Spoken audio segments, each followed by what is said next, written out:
O estudo dessa toxina, né, que potencia a ereção, é só um exemplo de várias pesquisas que a gente faz com venenos e com toxinas, incluindo outras aranhas, escorpiões, serpentes. E nesses milhões de moléculas que eu falei para vocês que existem, nesses venenos que são ainda desconhecidas, né, nós temos toxinas que funcionam como analgésicos, potentes analgésicos, alguns bem mais potentes que a morfina.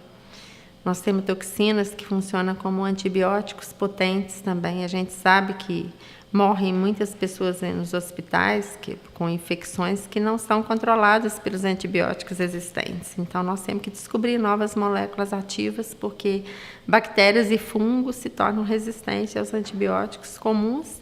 Nós temos toxinas inseticidas. Se vocês pensarem que o alimento de uma aranha são os insetos, normal de uma aranha, de escorpião, que elas têm toxinas que matam os insetos. Agora, é muito interessante que nós achamos moléculas que matam os insetos, mas não faz nada para os mamíferos. Nós estamos trabalhando com núcleos, integrando núcleos de diferentes locais do Brasil.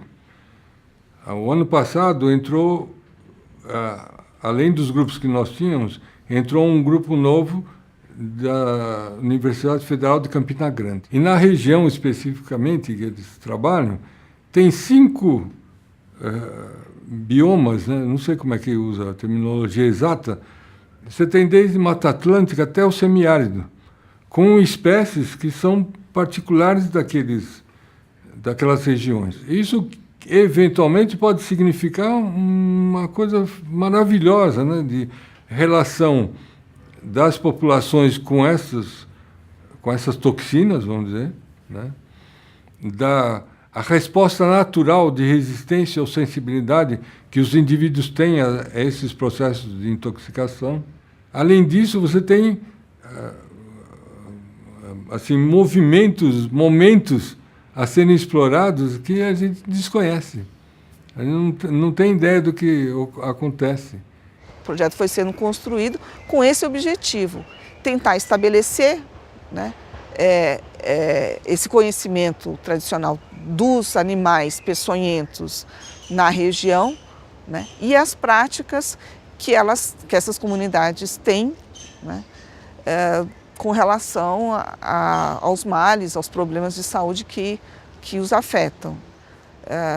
Pensando mais uma vez, né, nessa negociação sempre do que a gente sabe que é, pelo menos o que a gente aprendeu ser, né, o conhecimento que vai realmente propiciar as melhores condições para a saúde e o que eles entendem ser também as suas próprias práticas. Se a gente imaginar que só de aranhas nós temos mais de 40 mil espécies de aranhas, se cada veneno dá cerca de 100 toxinas, aí você não falando de escorpiões e de serpentes e de outros bichos venenosos, você tem milhões de moléculas e, na verdade, nós só conhecemos a ponta do iceberg.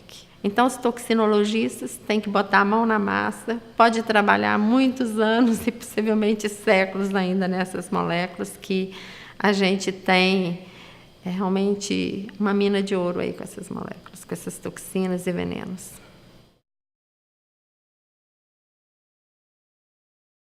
Tudo que foi feito relativamente à fração do veneno sem purificar, sem identificação do peptídeo ou dessa proteína, isso tudo vai ter que ser refeito. Tudo que a gente fez durante 10 anos, nós vamos ter que repetir com esse peptídeo. Entre você ter a patente e ter o desenvolvimento para que chegue até o licenciamento, você vai levar uns 10 anos, mais ou menos.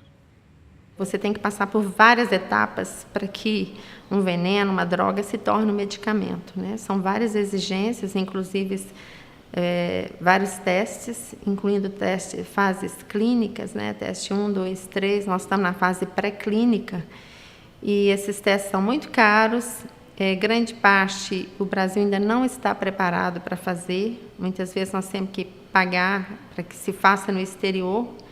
As exigências são grandes, eu acho que nós não temos muita experiência em biotecnologia, então nós temos que nos preparar e nos credenciarmos devidamente para isso. E ainda existe muita burocracia também nos órgãos controladores.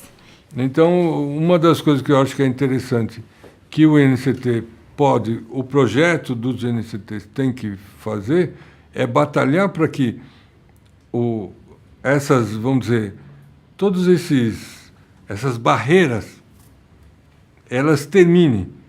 Porque, na verdade, nós temos que partir do princípio que somos honestos. E essas barreiras, elas existem partindo do princípio da desconfiança, né? Por isso que é difícil, muitas vezes, aproximar a indústria da universidade. Porque a empresa acha que a universidade tem interesse, vai pedir dinheiro. Só se pensa nisso, né? E, por outro lado, a universidade acha que vai roubar a ideia, né? A indústria vai surrupiar a ideia, etc. E isso não pode ter. Não, somos honestos. Há necessariamente que ter uma relação de confiança. Então, acho que da nossa parte, do projeto do INCT, a ideia é fazer uma aproximação e estabelecer esse diálogo, na medida em que a gente acredita que o conhecimento científico ele não pode se sobrepor ao outro tradicional. E se nós estamos lidando, né, com pessoas, com comunidades, mais especificamente comunidades indígenas tradicionais, essas questões não podem ser deixadas de lado. Você pensando assim, como cientista, as pessoas que trabalham no INCT e, eventualmente, empresários que sejam inteligentes, que tenham capacidade de discernimento, etc., tal, e que se juntem a esse processo, em termos de, vamos realmente gerar conhecimento, né, em diferentes áreas e tal, nessa predisposição, não tenha dúvida que a gente pode mudar os paradigmas de uma série de coisas, a nível conceitual de vida mesmo, né, da nossa relação com a vida.